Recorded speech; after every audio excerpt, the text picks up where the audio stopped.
Hello students, welcome to our channel vision education. আজকে আবার তোমাদের সামনে অঙ্কের ক্লাস চলে এসেছে। সিরিজ যেটা চলছিল তারই 13 নম্বর সেট আজকে আমরা করব। তোমরা একটা একটা করে সিরিজগুলো পাচ্ছ এবং তার রেসপন্সও করছো এবং সব সাবজেক্টেরই কম বেশি পাচ্ছ। তো আজকে ম্যাথের 13 নম্বর সেটটা আমরা কমপ্লিট করব, ঠিক আছে? তো অবভিয়াসলি এটা ডিপেন্ড করছে প্রিভিয়াস ইয়ারের উপরে। তো প্রিভিয়াস ইয়ারের উপরে যেহেতু ডিপেন্ড করছে, আচ্ছা এখানে একটু বলে রাখি ক্লাস শুরুর আগে, এখানে বুঝতেই পারছো সব ক্লাসের এই জাস্ট একটা ইয়ে দেওয়া আছে, স্ক্রিনশট দেওয়া আছে। এইভাবে তোমরা আরো ক্লাসগুলো কিন্তু পরপর পেয়ে যাবে। আচ্ছা, মিশন এডুকেশনের যা যা ক্লাস হচ্ছে ইউটিউব চ্যানেলে সেগুলো সবই পেয়ে যাবে। আচ্ছা, 13 নম্বর সেট একদম ঠিকই বলেছি, তার previous year question and solution. চলো আর সময় নষ্ট না করে আমরা শুরু করে দিচ্ছি কোশ্চেন নাম্বার 1। কোশ্চেন নাম্বার 1 এ কি আছে? কোশ্চেন নাম্বার 1 এ বলছে এক ব্যক্তি একটি টিভি 10% ক্ষতিতে বিক্রয় করলো। যদি তার আরো 5,600 টাকা বেশি দামে বিক্রয় করতো তবে 18% লাভ হতো। দ্রব্যটি 20% লাভে বিক্রয় করলে বিক্রয় মূল্য কত টাকা হবে? দেখো ছিল কি, এখানে জাস্ট দুটো জিনিস ভাবো। তোমার প্রফিট হতে পারে, আবার লসও হতে পারে, ঠিক আছে?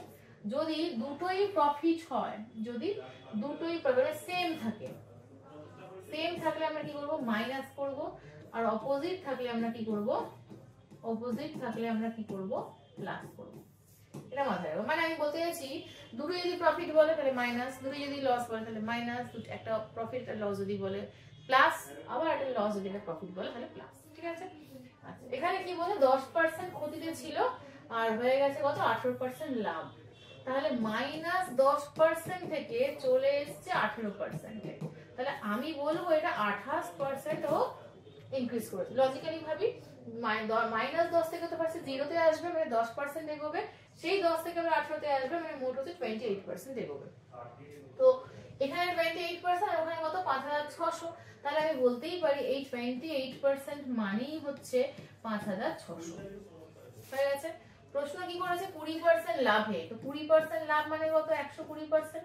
তাহলে 120% ইকুয়াল টু কত হবে? 28,200। তাহলে কত হয়ে গেল? 24,000 টাকা হয়ে গেল। 20% লাভে বিক্রি করলে দামটা, মানে অপশন ডি হয়ে গেল আমাদের রাইট আনসার, ঠিক আছে? এটা আমি লজিক্যালি বলে দিলাম কেন যোগ হলো, কিন্তু অত পরীক্ষার সময় ভাবার টাইম পাবে না। তুমি মাথায় রাখবে অপোজিট হলে যোগ, সেম হলে বিয়োগ, ক্লিয়ার? আচ্ছা, নেক্সট অঙ্কে চলে গেলাম। আচ্ছা, এই জিনিসটা আমি আরেকটা ভাবে করতে পারতাম, দেখে না। 28% যেটা বলেছে, 28% মানে তো তোমার 28/100। তো ওটাকে আমি করতে পারতাম যে 56/200 হয়ে গেল। 56/200 হলে এটা মানে তোমার 28 দুগুণে 56, 200। তাহলে তোমাকে এটা মানে তোমাকে বলতো 56,000। তো এটা মানে কত বলতাম? 2 দ্বিগুণ হয়ে গিয়ে হয়ে যেত তোমার কত দ্বিগুণ হচ্ছে না দিকে 100, তাই তো? 20,000। এবার এখানে একটা গল্প আছে। গল্পটা কি? এটা যদি সিপি বলতো তাহলে আমার এই আনসারটা হয়ে যেত, ঠিক আছে? তোমাকে বলতেই পারে সিপি, তোমাকে বলতেই পারে সিপি কত। তো সিপি যদি বার করতে বলে তাহলে আমরা এই আনসারটা করব। আর যদি এসপি বার করতে বলে তখন আমরা, মানে এসপি বলতে কি, তোমাকে যদি বলে যে 20% লাভ করলে কত হবে বা কিছু এরকম কন্ডিশন দিয়ে দেয়, তখন আমরা সেই আনসারটা কিন্তু বার করব। ক্লিয়ার? চলো নেক্সট কোশ্চেনে যাওয়া যাক। Question number 2। কোশ্চেন নাম্বার 2 কি বলছে? একটি ভাগ অঙ্কে ভাগফল ভাগশেষের 5 গুণ এবং ভাজক ভাগশেষের 9 গুণ। তাহলে ভাজক 135 হলে ভাজ্য কত? আগে আমাদের জানা দরকার ফরম্যাটটা, ঠিক আছে? ফরম্যাটটা বলতে এখানে এইটাকে কি বলা হয়? এটাকে তো ভাগফল বলতে পারি, আমরা জানি সবাই এটা ভাগফল। আচ্ছা, এটার নাম কি? ভাগশেষ। এটার নাম কি হচ্ছে? ভাগশেষ। এটা হচ্ছে ভাজ্য, এটা হচ্ছে ভাজক, ঠিক আছে? মাঝখানেটা ভাজক, মাঝখানেটা ভাজক, তারপর এটা ভাগফল, মাঝখানেটা ভাগশেষ হয়ে গেল। এবার এর রিলেশন আছে একটা, আমি একটু এক্সট্রা বলে রাখছি, এটা মাথায় রাখবে। এটাকে ডিভিশন অ্যালগরিদম বলে, ঠিক আছে?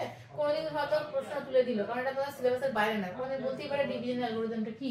সেটা হচ্ছে, দেখো, ভাজ্য ইজ ইকুয়াল টু ভাজক ইনটু ভাগফল, ভাজক ইনটু ভাগফল প্লাস হচ্ছে ভাগশেষ, ঠিক আছে?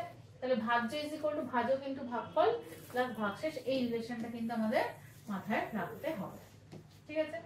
আচ্ছা,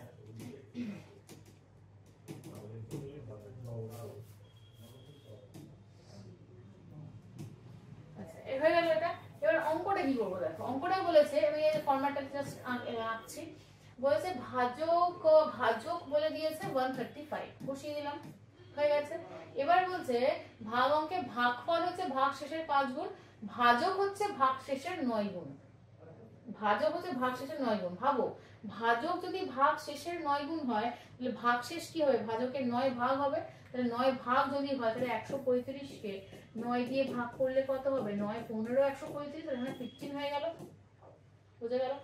আচ্ছা এবার বলছে কি ভাগফল হচ্ছে ভাগ শেষের 5 গুণ, ভাগফল ভাগ শেষের 5 গুণ মানে কত হয়ে যাচ্ছে 75, ভাগফল ভাগ শেষের 5 গুণ মানে 75 হয়ে গেল। ব্যাস সব পেয়ে গেছি, মানে এটা আমি পাবো না, এটা কি করে পাবো, একটু আগে আমি পেয়েছি ভাজ্য মানে কি ভাজক ইনটু ভাগফল প্লাস ভাগশেষ, তাহলে এইটা ইনটু এইটা প্লাস এটা করলেই পেয়ে যাবো। তাহলে 135 into 75 plus 15, this is the answer.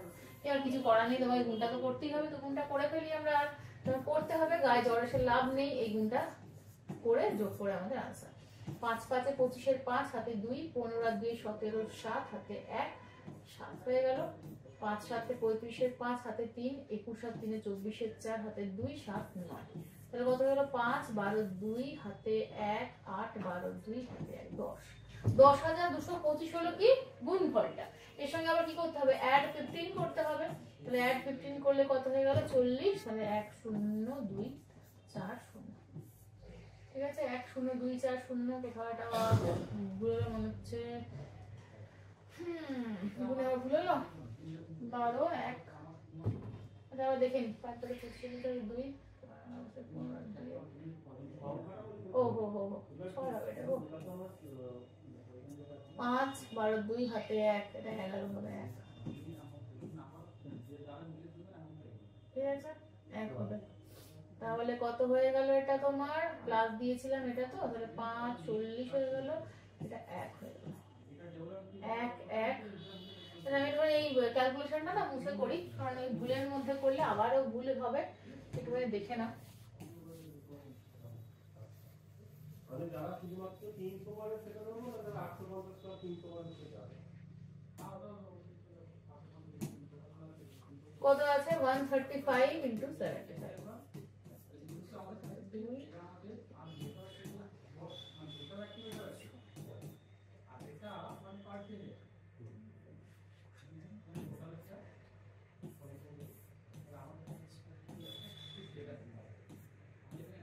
এইটা এর সঙ্গে আমি কি করবো 15 অ্যাড করবো, তাহলে কত হবে 1 0 1 4 0, এইটা হয়ে যাবে আমাদের আনসার।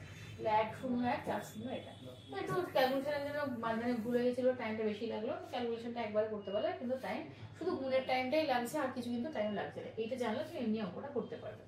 চলো নেক্সট প্রশ্নে চলে গেলাম। আচ্ছা নেক্সট প্রশ্নে যাওয়ার আগে মোস্ট ইম্পর্টেন্ট ইনফরমেশন হচ্ছে আমাদের এসএসসি জিডি, সামনে তো এক্সাম রয়েছে, এসএসসি জিডি কে টার্গেট করে যারা প্রিপারেশন করতে চাইছো আবাসিক, তাদের জন্য নিয়ে এসেছে এই ফ্যাসিলিটিস গুলো। আরো ডিটেইলে জানতে হলে চলে এসো এই নম্বরে কল করো, করে তোমাদের আর সময় নষ্ট করার মতো সময় নেই জানোই, তো প্র্যাকটিসের জন্য চলে এসো হচ্ছে আবাসিকে। সেম ভাবে আমাদের হচ্ছে ডব্লিউবিপি কেপি, আজ পরীক্ষা হচ্ছে না কাল হবে, ঠিক আছে। তো প্রিপারেশন তো এমন তো নয় যে তুমি আজকে পরীক্ষা হলে তুমি আজকে যখন পরীক্ষা হচ্ছে তুমি একদম প্রিপেয়ার পরীক্ষায় বসার জন্য, এমন তো নয়। তো ওই জন্য সময় নষ্ট না করে হাফিতেশ না করে পরীক্ষা হচ্ছে না কবে হবে বা এসব কিছু, তো প্রিপারেশনটা কমপ্লিট করে রাখো, যাতে পরীক্ষাটা যতই হোক না কেন তুমি একদম ফুললি পরীক্ষাটা দিয়ে চাকরিটা পেতে পারো, ঠিক আছে। তার জন্য ডব্লিউবিপি কেপির যে আবাসিকের ব্যাচ রয়েছে সেটা চলছে, এবং তার ফেসিলিটিস গুলো এখানে নোট ডাউন করা রয়েছে। আরো ডিটেইলস জানার জন্য তোমরা এখানে আসতে পারো বা এখানে ভিজিট করতে পারো, ওকে। তো চলে যাচ্ছি, আচ্ছা আরো আছে ওটা অফলাইনের ব্যাপার বলে দিলাম। অনলাইনে অফলাইনে যারা আসতে পারছো না তাদের জন্য অনলাইন রয়েছে, 3টে ব্যাচ চলছে। একটা তার মধ্যে বেশ মানে মোস্ট ইম্পর্টেন্ট যেটা সেটা হচ্ছে ফাউন্ডেশন ব্যাচ, ঠিক আছে। ফাউন্ডেশন ব্যাচে সপ্তাহে তোমার 5 দিন ক্লাস হচ্ছে। আচ্ছা তারপরে চলে আসছে আমাদের রিভিশন ব্যাচ, রিভিশন ব্যাচের জন্য ডব্লিউবিপি কেপি রয়েছে।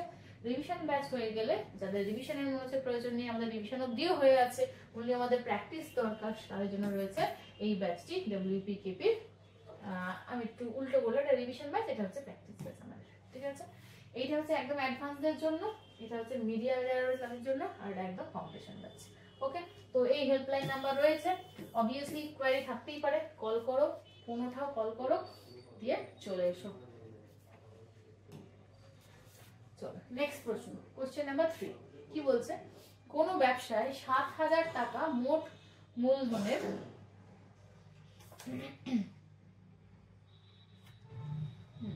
কোন ব্যবসা 7,000 টাকা মোট মূলধনের মধ্যে রাম শ্যামের থেকে 200 টাকা বেশি এবং শ্যাম যদুর থেকে 400 টাকা বেশি বিনিয়োগ করে ব্যবসা শুরু করেছে। ব্যবসা শেষে এত টাকা লাভ হলে রাম কত টাকা লভ্যাংশ পাবে? ঠিক আছে, কে কে আছে দেখো, রাম আছে, তারপরে শ্যাম আছে,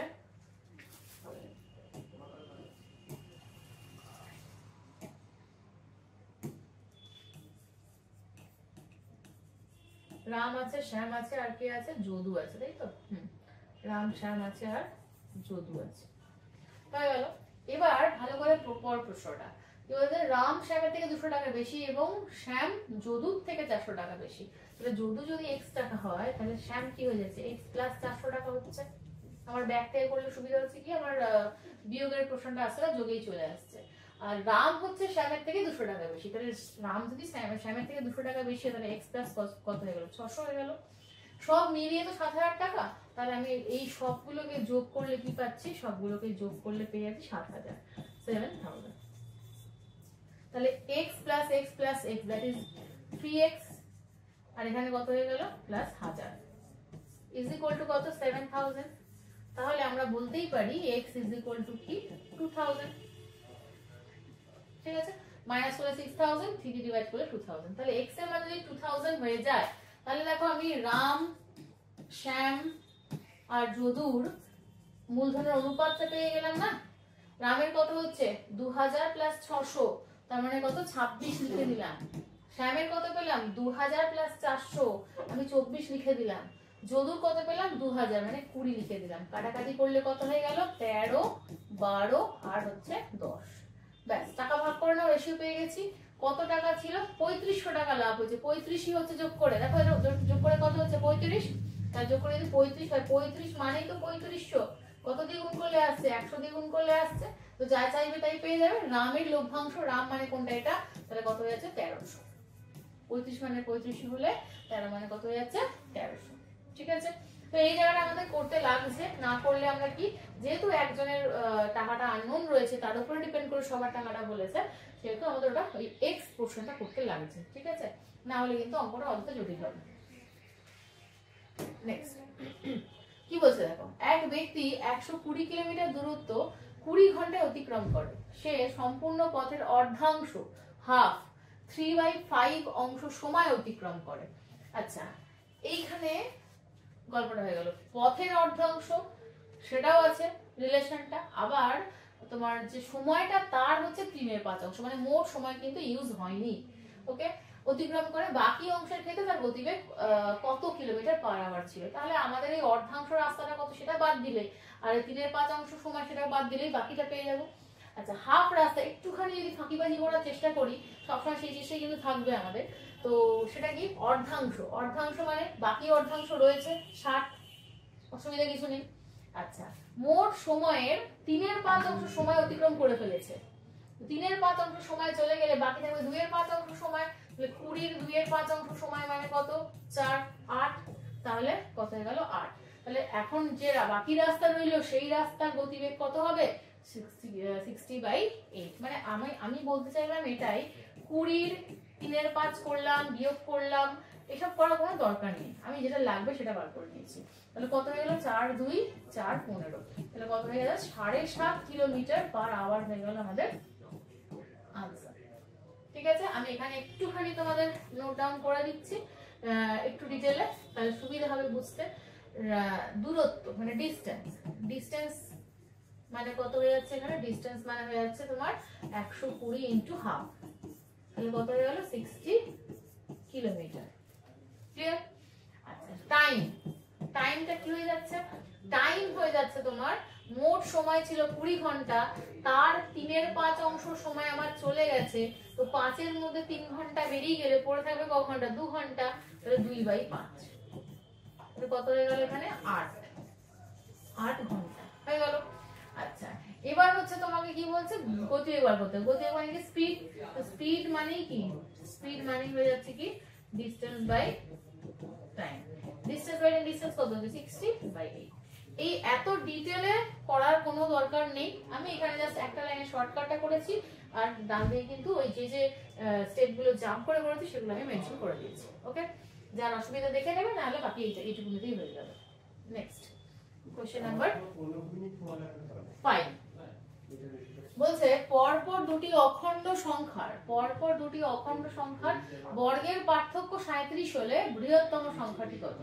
পরপর দুটি অখণ্ড সংখ্যার বর্গের পার্থক্য পরপর বলেছে যেহেতু, তাহলে কি হচ্ছে তোমার x square minus y square is equal two 37, তাই তো? তার মানে আমি বলতে পারি x plus y into x minus y is equal two 37।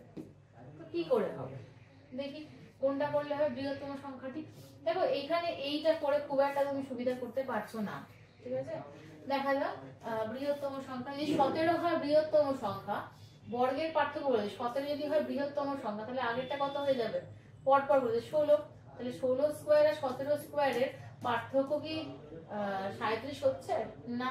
এবার এখানে পার্থক্য মানে কি পরপর পার্থক্য হওয়া মানে হচ্ছে 1। এবার এখানে তুমি একটা গ্রুপ পেতে পারো, মানে x + y = 37 হতে হবে, দুটো যোগফল 37 হতে হবে। দুটো যোগফল 37 কোন সংখ্যাটা নিলে হবে? আচ্ছা যে 18 নি, তাহলে 18 নিলে তার আগেরটা কত হবে? 17, 18 + 17 যোগ করলে কত 37 হয়ে যাচ্ছে। 37 না, তাহলে 35 হচ্ছে, এটাও হবে না। আচ্ছা 20 যদি নি, 20 এর আগেরটা কত? 19, 19 + 20 হলে 37 হবে না।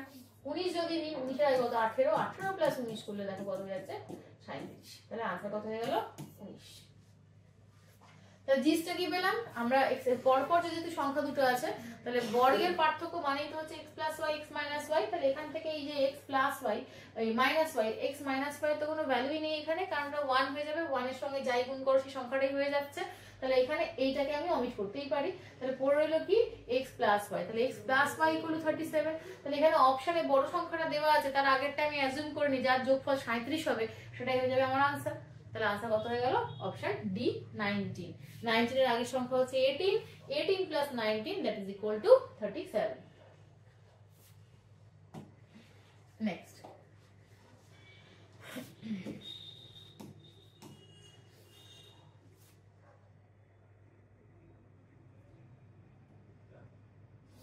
আচ্ছা নেক্সট কি বলছে, একটা বর্গাকার ভূমিবিশিষ্ট বাক্সের মেঝের ক্ষেত্রফল হয়ে যাচ্ছে 144 বর্গ সেন্টিমিটার। বর্গাকার ভূমিবিশিষ্ট বাক্স আছে, বাক্সটির উচ্চতা 10 সেন্টিমিটার হলে তার ভিতরের প্রতি বর্গ সেন্টিমিটারে 10 টাকা হিসেবে রূপার পাত বসাতে কত টাকা খরচ হবে? আচ্ছা বার করতে কি হবে? একটা বাক্স যদি থাকে, বর্গাকার ভূমিবিশিষ্ট বাক্স বলেছে, বাক্সটা যদি এইরকম হবে না, বাক্সটা হবে কিরকম? এরকম, এরকম হবে। তো সেই বাক্সের তোমাকে বলেছে কি কি বার করতে হবে? ভিতরে প্রতি বর্গ সেন্টিমিটারে 10 টাকা হিসেবে রূপর পাত। ভিতরে, তাহলে ভিতরের দেওয়ালের কি মানে ক্ষেত্রফল চাই। তাহলে আমাদের চাইটা কি? চাইটা হচ্ছে সমগ্র তলের ক্ষেত্রফল। চাই হচ্ছে সমগ্র তলে কি চাই সেটা না জানলে অঙ্ক কিন্তু মোটেই এগোবে না। অঙ্ক করার ফার্স্ট স্টেপ হচ্ছে তোমাকে কি চাই সেটা বুঝতে হবে, সেটা পাওয়ার জন্য কি কি সাপ্লাই আছে আমাদের সেটা দেখতে হবে, তাহলে অটোমেটিক্যালি অঙ্ক এগোবে। সমগ্র তলের ক্ষেত্রফল আমাদের বার করতে হবে। আচ্ছা এবার এখানে আমাদের জানা দরকার যে সমগ্র তলের ক্ষেত্রফল ফর্মুলাটা কি হয়। একটা বড় ক্ষেত্রে, বড় ক্ষেত্র নয়, ঘনকের সমগ্র তলের ক্ষেত্রফলটা কি হয়? ঘনকের সমগ্র তলের ক্ষেত্রফল হয়ে যায় 6a² বর্গ, এখানে কি আছে সেন্টিমিটার না মিটার আছে? বর্গ সেন্টিমিটার আছে। তাহলে আমাকে কি করতে হবে? বাহু লাগবে, বাহু লাগবে। বাহু হলেই আমি বার করে ফেলতে পারবো যে এর মানটা, তাহলে এর মানটা বসিয়ে দিলেই আমাদের আনসারটাও বেরিয়ে যাবে। তাহলে আর এদিকে সময় নষ্ট না করে এখানে চলে আসি। দেখো এই যে বড় ক্ষেত্রটা রয়েছে না, এই বড় ঘনকটা রয়েছে, ঘনকের একটা বাহু কি? ঘনকের একটা বাহু কি? এই একটা তল কি? বর্গক্ষেত্র না? সেই বর্গক্ষেত্রের ক্ষেত্রফল দেওয়া রয়েছে কত? 144। তো বর্গক্ষেত্রের ক্ষেত্রফলের ফর্মুলা কি? এখানে আবার দেখে নিচ্ছি। বর্গক্ষেত্রের ক্ষেত্রফল কত হয়? বর্গক্ষেত্রের ক্ষেত্রফল হয়ে যায় a স্কয়ার। তো তোমাকে a স্কয়ার ইকুয়াল টু 144 বলা, তাহলে a ইজ ইকুয়াল টু কত 12 হয়ে গেল। তাহলে a 12 হয়ে গেল মানেই ওই ভূমির যে এক একটা কর্নার সেগুলো হয়ে গেল 12। তাহলে তোমার ঘনকের এক একটা বাহু কি হয়ে যাবে 12ই হয়ে যাবে।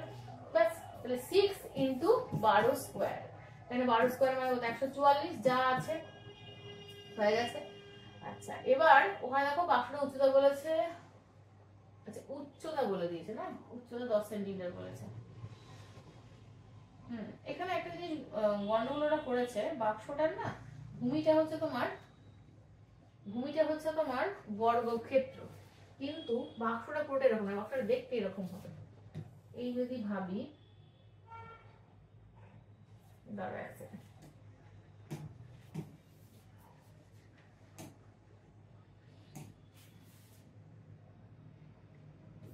ভূমিটা হচ্ছে বর্গক্ষেত্র, বাক্সটা কিন্তু একটা লম্বা, ঠিক আছে, বাক্সটা কিন্তু আমার লম্বা হয়ে যাচ্ছে, ঠিক আছে, বাক্সটা লম্বা হয়ে যাচ্ছে। তাহলে আমি যদি এই ব্যাপারটাকে এইভাবে ভাবি যে ভূমির ক্ষেত্রফল ইনটু উচ্চতা মানে কি হচ্ছে তোমার আয়তন হয়ে যাবে। আয়তন বার করলে তো হবে না, বার করতে হবে তোমার পুরো ইয়েটা ক্ষেত্রফলটা।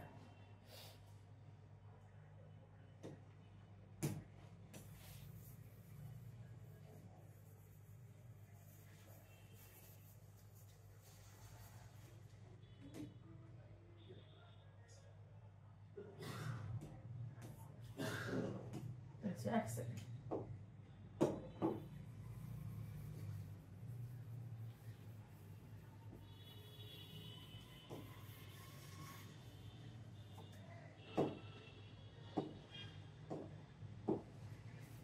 এখান থেকে স্টার্ট করি। হ্যাঁ আচ্ছা কি বলছে দেখে নিচ্ছি, বর্গাকার বাক্স যদি থাকে, বাক্সের মেঝের ক্ষেত্রফল হচ্ছে 144, তাহলে বাক্সের মেঝের ক্ষেত্রফল কি 144 হয়, তাহলে বর্গক্ষেত্র 144 যদি হয়ে যায় a = 12, আমরা পেয়ে গেছি, এটা হয়ে গেল।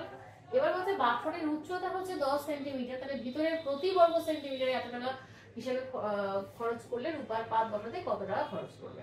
দেখো বাক্স যদি ভিতরের পোর্শন হয়, তার মানে কি সমগ্র তলের ক্ষেত্রফল, তো সমগ্র তলের ক্ষেত্রফলের ফর্মুলা কি হয়ে যাবে, যে যদিও এটা ঘনক যদি হতো তাহলে কি হয়ে যেত 6 স্কয়ার হয়ে যেত, কিন্তু এটা ঘনক তো দিচ্ছে না, এখানে শুধু মেঝেটা বলছে বর্গক্ষেত্র, তাহলে হাইট তো আবার আলাদা করে দিয়েছে, তাহলে মেঝেটা পাচ্ছি 12, হাইট পাচ্ছি 10, তাহলে সেটা কি হচ্ছে আয়তঘন হয়ে যাচ্ছে। আয়তঘনের সমগ্র তলের ক্ষেত্রফল হয়ে যাচ্ছে কি 2 into AB plus BC plus CA। এটা কি A হয়ে যাচ্ছে তোমার দৈর্ঘ্য, B হয়ে যাচ্ছে কি, B হয়ে যাচ্ছে প্রস্থ, আর C কি হয়ে যাচ্ছে, C হয়ে যাচ্ছে তোমার দৈর্ঘ্য প্রস্থ উচ্চতা। তাহলে এইটা যদি বার করতে পারি আমাদের সমগ্র তলের ক্ষেত্রফল বেরিয়ে যাচ্ছে, সেটা কিন্তু 10 করলে আমাদের আনসার বেরিয়ে যাবে। তো দেখে নিচ্ছি 2 ইনটু A, আচ্ছা আমি এটা লিখে রাখছি 12 আর 12 দৈর্ঘ্য প্রস্থ আর উচ্চতা হচ্ছে 10 C, তাহলে একবার 12 ইনটু 10 করব মানে 120, একবার এখানেও 12 ইনটু 10 করব মানে কত হয়ে গেল 120। যারা এগুলো থেকেও আবার ফর্মুলা বানিয়ে মনে রাখো, একদমই দরকার নেই কিছু, একদম ডিরেক্ট এখান থেকে একটাই শুধু মাথায় রাখো, সেখান থেকে সবই হবে 20 প্লাস, আচ্ছা এটা হয়ে গেল 8, এইটা হয়ে গেছে, তাহলে AB হয়ে গেছে, আচ্ছা ABটা বাকি আছে 144, তাহলে AB BC আর CA সবকটাই হয়ে গেছে, তাহলে যোগ করলে কত হয়ে যাচ্ছে 2 ইনটু 240 আর হচ্ছে 144, তাহলে 4 4 8 8 এখানে কত 3 হয়ে গেল। তাহলে এটা ইনটু কি করব 10 করব, 4 দুগুণে 8 8 দুগুণে 16 হাতে 1 এত, তাহলে এত ইনটু 10, তাহলে এইটা হয়ে যাচ্ছে এত বর্গ সেন্টিমিটার হয়ে যাচ্ছে কি সমতলের ক্ষেত্রফল। সমতলের ক্ষেত্রফল যদি এটা হয় তাহলে খরচ কত হয়ে যাবে, খরচ হয়ে যাবে 768 ইনটু 10 টাকা হয়ে যাবে। তাহলে আনসার কত হয়ে যাচ্ছে 7680, 7680 মানে এইটা হয়ে যাচ্ছে আমাদের আনসার। ঠিক আছে, তাহলে ব্যাপারটা কি দাঁড়াচ্ছে না, প্রথমে আমি দেখলাম যে কি বার করতে হবে, তোমাকে এটা বুঝে নিতে হবে ঘনক আছে না আয়ত ঘনক আছে, তো আয়ত ঘনক আছে, আয়ত ঘনকের সমগ্র তলের ক্ষেত্রফল আমরা জানি। এবার সমগ্র তলের ক্ষেত্রফল জানলে কি হবে, ফর্মুলা তো জানি, কিন্তু সেই অনুযায়ী দৈর্ঘ্য প্রস্থ উচ্চতা কি দেওয়া আছে, হ্যাঁ দেওয়া আছে, কি করে ইনডিরেক্টলি। এখানে দেখো বলেছে ভূমিটা হচ্ছে বর্গাকার, তার মানে a স্কয়ার ইকুয়াল টু 144, তাহলে a ইজ ইকুয়াল টু 12। তাহলে ভূমির যে দৈর্ঘ্য প্রস্থ সেটা আমি পেয়ে গেছি, আর উচ্চতা কি দেওয়া আছে 10 সেন্টিমিটার, এখানে পরিষ্কার দেওয়া আছে উচ্চতা 10 সেন্টিমিটার, তাহলে সবই দেওয়া আছে দৈর্ঘ্য প্রস্থ এবং উচ্চতা। তো সেই অনুযায়ী আমরা বসিয়ে দিয়ে কি বার করে ফেললাম, সমগত ক্ষেত্রফল বার করে ফেলেছি। আর প্রতি বর্গ সেন্টিমিটারে 10 টাকা খরচ হলে এত বর্গ সেন্টিমিটারে খরচ হবে কত, 7680 টাকা। ওকে, এই অঙ্কটা কিন্তু বেশ ভালো অঙ্ক ছিল, কারণ এটা 3D এর অঙ্ক। ঠিক আছে, 3D এর অঙ্ক জেনারেলি পরীক্ষায় অ্যাভয়েড করে, কিন্তু টুকটাক দিয়ে দেওয়ার চান্সও আছে, অতএব করে রাখবে। নেক্সট, এক ব্যক্তি 18 কিলোমিটার পার আওয়ার বেগে ঘোড়ায় চড়ে প্রতি 7 কিলোমিটার পর পর সে ঘোড়া পরিবর্তন করার জন্য 6 মিনিট থামে। সে 90 কিলোমিটার পথ কতক্ষণে যাবে? এখানে দুটো গল্প আছে। একটা গল্প কি, তার রাস্তা অতিক্রম করতে কত সময় লাগছে, এটা একটা। 2 নম্বর কি, ঘোড়া পরিবর্তনের জন্য কত সময় লাগে সেটা। রাস্তা অতিক্রমের জন্য যদি প্রশ্নটা দিত, তাহলে অঙ্কটা কোনো ফ্যাক্টরি ছিল না, কি ছিল, time is equal to distance by আমরা স্পিড জানি। তো ডিসটেন্স কত ছিল, 90 কিলোমিটার ছিল, আর 18 কিলোমিটার পার আওয়ার ছিল গতিবেগ। তাহলে 5 ঘন্টা এখানে আনসার হয়ে যেত, তাই তো। কিন্তু গল্পটা কোথায় হয়ে গেল, প্রতি 7 কিলোমিটার অন্তর অন্তর ও 6 মিনিট করে থামছে। তাহলে প্রথমে আমাদের ভাবতে হবে এটাই, যে 90 কিলোমিটার রাস্তা অতিক্রম করতে গিয়ে কতবার থামে। তো 90 কে 7 দিয়ে তো ভাগ করা, আমরা ভাগ করলে ভাগ শেষ পাবো, মিলবে না। তো 90 কে 7 দিয়ে ভাগ করলে ম্যাক্সিমাম কোন পূর্ণ সংখ্যাটা পাচ্ছি, 7 12 84, তাই তো। 7 12 84, 7 13 91 হয়ে যাচ্ছে, সেটা হচ্ছে না। তাহলে আমরা কি ম্যাক্সিমাম পাচ্ছি কত, 12। তার মানে লোকটা কতবার রেস্ট নেবে, 12 বার রেস্ট নেবে। 12 বার রেস্ট নেবে বা ঘোড়া পরিবর্তন করবে আর কি। 12 বার যদি রেস্ট নেয় বা ঘোড়া পরিবর্তন করে, প্রতিবারে কত মিনিট করে, 6 মিনিট করে। তার মানে ও 72 মিনিট এখানেই নষ্ট করবে। তাহলে এখানে 72 মিনিট, তার মানে কত, 1 ঘন্টা 12 মিনিট।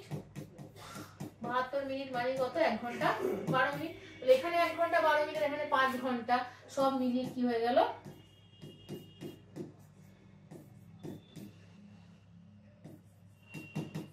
6 ঘন্টা 12 মিনিট। 6 ঘন্টা 12 মিনিট। তাহলে আছে কোন অপশনে, অপশন সি হচ্ছে কারেক্ট আনসার। ঠিক আছে, দুটো জিনিস ভাববে। আচ্ছা, এখানে একটুখানি এক্সট্রা জিনিস বলে রাখি, সেটা হচ্ছে বাই চান্স 90 জায়গায় যদি 91 হতো, তাহলে এখানে কতবার থামতো। 12 জায়গায় যদি 90 জায়গায় 91 হলে 7 দিয়ে ভাগ করলে 7 13 91 হয়ে যেত। তাহলে তুমি বলো 13 বার থামলো না, 13 বার থামবে না, তখনও 12 বারই থামবে। কেন না, বা তোমার 13 নম্বর বারে তো বাড়িই পৌঁছে যাবে, মানে গন্তব্যস্থলে পৌঁছেই যাবে, তখন তো ফুল রেস্ট বা আর ঘোড়া পরিবর্তনের দরকার নেই, তাই না। তাহলে রাস্তায় কতবার থেমেছে, 12 বার। তাহলে মিলে গেলে আমি একবার বাদ দেবো, আর না মিললে ওই নিয়ারেস্ট যে বা ম্যাক্সিমাম যে পূর্ণ সংখ্যাটা সেটা নিয়ে নেবো। ঠিক আছে, এইটা কিন্তু মাথায় রাখবে। মিলে গেলে সমস্যা বাড়ছে, মিলে গেলে আমি এক বাদ দেবো, না মিললে যেটা আমি পূর্ণ সংখ্যা পাচ্ছি ম্যাক্সিমাম সেটাই নিয়ে নেবো। এই ভুল হওয়া যায় কিন্তু এই জায়গাটা। নেক্সট, একজন অসাধু ব্যবসায়ী জাল বাটখারা ব্যবহার করে দ্রব্যের ক্রয় ও বিক্রয় উভয় ক্ষেত্রেই 10% ঠকায়। তার মোট লাভের শতকরা হার কত? তো এটা আর বলার কিছু নেই। 10% মানে কত, 10% মানে হয়ে যাচ্ছে 1 এর 10। তোমরা সংখ্যা সহজ থাকলে তো এমনি 10 প্লাস 10 হয়ে যাচ্ছে 20 প্লাস 10 ইন্টু 10, মানে তোমরা এটা করতে পারো 10 প্লাস 10 প্লাস 10 ইন্টু 10 বাই 100 হয়ে গেল কত, 21% হয়ে গেল, এটা হয়ে গেল। আচ্ছা, তাহলে এখানে যদি করি 10 থেকে কত হচ্ছে 11, 10 থেকে কত হচ্ছে 11, কত হয়েছে 100, এটা হচ্ছে 121। তাহলে কত পার্সেন্ট প্রফিট হচ্ছে, 21% প্রফিট হচ্ছে। ঠিক আছে, তাহলে আনসার কত হয়ে গেল, option D. Next, question number 9 বলছে একটি চৌবাচ্চায় একটি ছিদ্র দিয়ে পূর্ণ চৌবাচ্চা খালি করতে 8 মিনিট সময় লাগছে। খালি করতে 8 মিনিট সময় লাগছে। আর একটি নল দিয়ে প্রতি মিনিটে 5 লিটার জল চৌবাচ্চায় প্রবেশ করলে চৌবাচ্চাটি সম্পূর্ণ ভর্তি হতে 24 মিনিট সময় লাগে। এখানে একটা ক্লু দিল ওরা, কি খালি হওয়ার টাইমটা আমাকে দিয়ে দিয়েছে, কিন্তু ভর্তি হওয়ার টাইমটা দেয়নি। খালি ভর্তি যে দুখানা পাইপ একসাথে কাজ করছে তার টাইমটা দিয়ে দিয়েছে। ঠিক আছে, দেখো হিসাব মতন কি এখানে তোমার দুটো মিলিয়ে হচ্ছে 24। প্রতি মিনিটে 5 লিটার করে জল প্রবেশ করছে, 5 লিটার করে জল যদি প্রবেশ করে তাহলে চৌবাচ্চা ভর্তি হয় বা খালি হবে, কিছু একটা সিচুয়েশন তো হবে। তাহলে কত ভর্তি হতে 24 মিনিট সময় লাগছে। তাহলে আমি বলতেই পারি ভর্তি প্লাস খালি দুটো মিলিয়ে হচ্ছে 24, আর শুধু খালি হয়ে যাচ্ছে কত 8, তাই তো? এই হচ্ছে গল্প। তাহলে আমরা একটা কাজ করতে পারি 1/8 মাইনাস 1/24, তাহলে কত হয়ে যাচ্ছে এখানে 24, আর এখানে 3 আর 2, তার মানে 1/12। তার মানে 1/12 অংশ যেটা বেরোলো সেই জলটাই কি আলটিমেটলি ভর্তি হচ্ছে। এই 1/12 অংশ জলটাই কি এক্সট্রা জলটা তো ভর্তি হচ্ছে। তাহলে 1/12 অংশ ভর্তি হচ্ছে কত মিনিটে? 1 মিনিটে। আর এখানে বলেছে প্রতি মিনিটে 5 লিটার জল ভর্তি হয়, তাই আমি বলতেই পারি 1/12 অংশ মানেই 5 লিটার। তাহলে 1 অংশ মানে কত হয়ে গেল? 60 লিটার। 1/12 অংশ মানে 5 লিটার, তাহলে 1 অংশ মানে কত লিটার? 60 লিটার। এই অঙ্কে যদি কোনো সমস্যা লাগে, ভর্তি হচ্ছে না খালি হচ্ছে বুঝতে পারছো না, কিছু বোঝার দরকারই নেই। তুমি শুধু দেখবে দুটো পাইপ একসাথে কাজ করছে আর একটা পাইপ কাজ করছে, তাহলে অবশ্যই দুটো পাইপ থেকে একটা পাইপ বাদ দিলেই আমি বাকিটা পেয়ে যাবো। সে ভর্তি করুক আর খালি করুক, যদি ভর্তি হয় প্লাসে আনসার আসবে, খালি করলে মাইনাসে। ওখানে তোমার তুমি যদি ভুল করেও করে ফেলো তাতেও কোনো সমস্যা হবে না, ঠিক আছে? তাহলে আমি কি দেখলাম, দুটো পাইপ থেকে একটা পাইপ বাদ দিলে আমার ইজিলি একটা পাইপের ক্যাপাসিটি বেরিয়ে গেল। সেটা এবার কার সাথে ইকুয়াল করবে সেই ইনফরমেশন কিন্তু আমাদের কোশ্চেনে দেওয়া থাকবে, ঠিক আছে? তাহলে এখানে সেটাই দেওয়া ছিল 1/12, ওখানে 5, দুটো ইকুয়াল, তাহলে 1 অংশ মানে কত হচ্ছে? 60। নেক্সট নাম্বার সিস্টেমের প্রশ্ন একটা কি 125 two the power x is equal two 3125 হলে x এর ভ্যালু কত হয়ে যাবে? তো দেখতেই পাচ্ছি এখানে 125 আছে মানে 5 এর কিছু একটা গল্প আছে, না হলে তো করা সম্ভব না, কারণ 125 এর কোনো পাওয়ারে সম্ভবত 1 3 1 2 5 হবে না। দেখে নিচ্ছি। তো 125 মানে কি, আগে ভাবি 125 মানে কি। 125 মানে হচ্ছে 5 এর কিউব, 3টে 5 গুণ করলে হয়। আচ্ছা 31 25 মানে হয়ে যাচ্ছে তোমার 625 কে যদি আমি 5 দিয়ে গুণ করি তাহলে চলে আসছে একদম 625 মানে হয়ে যাচ্ছে তোমার 25 এর স্কয়ার, মানে 5 টু দি পাওয়ার 5 করলে আমি পাচ্ছি হচ্ছে 3125। গুণ করে চেক করে দেখে নিও যে 5 টু দি পাওয়ার 5 3125 হচ্ছে কিনা। মুখে মুখে পারলে ভালো, না পারলে তো আমাদের ফ্যাক্টরাইজেশন মেথড রয়েছে 3125 প্লাস ফ্যাক্টরাইজ করে নাও, কতগুলো 5 এমনি পেয়ে যাবে। ওকে, যাই হোক, তাহলে অঙ্কটা ফিরে আসি। এবার আমি এটা লিখে নিলাম যেগুলোর মানেটা কি। এবার এখানে বলা আছে 125 এর পাওয়ারে x ইজ ইকুয়াল টু 3125। তাহলে 125 মানে কত? 5 এর পাওয়ারে 3, তার পাওয়ারে x, আর এখানে কত? 5 এর পাওয়ারে 5। এখানে দেখো পাওয়ারের পাওয়ার আছে, তাহলে পাওয়ার গুলো কি হবে? গুণ হয়ে যাবে। তাহলে 5 two the power 5 is equal to 5 two the power 3x। তাহলে এখানে যদি কম্পেয়ার করি বেস সেম আছে, তাহলে পাওয়ার গুলো কি হয়ে যাবে? ইকুয়াল হয়ে যাবে। তাহলে 3x is equal to 5, that means x is equal to 5/3। তাহলে 5/3 মানে option D is the answer. এখানে একটু নোট করে নাও এই রুলটা, a to the power m whole to the power n যদি থাকে তাহলে কি হয়ে যাবে? a to the power mn। মানে পাওয়ারের পাওয়ার থাকলে পাওয়ার গুলো কি হয়ে যাবে? গুণ হয়ে যাবে। সাথে এগুলো মাথায় রাখা দরকার যে যদি গুণের সময় পাওয়ার বেস সেম থাকে তাহলে কি হয়ে যায়? পাওয়ার গুলো যোগ হয়ে যায়। ভাগের সময় যদি পাওয়ার গুলো সেম থাকে তাহলে পাওয়ার গুলো বিয়োগ হয়ে যায়। আর যদি a টু দি পাওয়ার 0 হয় তাহলে সবসময় কি হয়ে যাবে? 1 হয়ে যাবে। a টু দি পাওয়ার 0 হলে কি হয়ে যাবে? 1 হয়ে যাবে। ঠিক আছে, এই ছিল। আচ্ছা, এখানে সবকটা কোশ্চেন দেখতে পেলে লেডি কনস্টেবল মেইন 2023 এর কিন্তু আমি মেনশন করতে ভুলে গেছি, প্রত্যেকটাই কিন্তু প্রিভিয়াস ইয়ারের প্রশ্ন। ঠিক আছে, তো আজকে এই অবধি ছিল আমাদের ক্লাস। দেখা হচ্ছে আবার নেক্সট কোনো ভিডিওতে। চ্যানেলটাকে অবশ্যই সাবস্ক্রাইব করে এগিয়ে চলো। বেস্ট অফ লাক, দেখা হচ্ছে অন্য ভিডিওতে।